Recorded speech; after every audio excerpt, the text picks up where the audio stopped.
good relations has to be something that is experienced by everyone.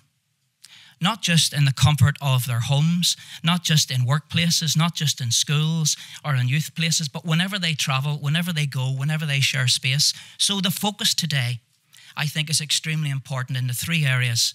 And before I ask my colleague Fergus to come to the platform, let me just remind you, so that you're thinking this through, the definition of good relations. That's an important one.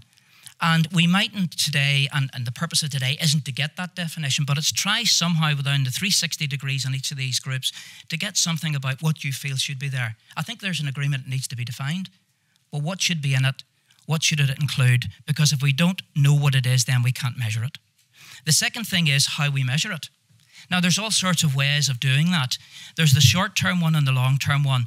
Within that group, I think the importance is let's share some of the existing stuff and let's maybe share some of the ideas that we have for what those measurement tools might look like.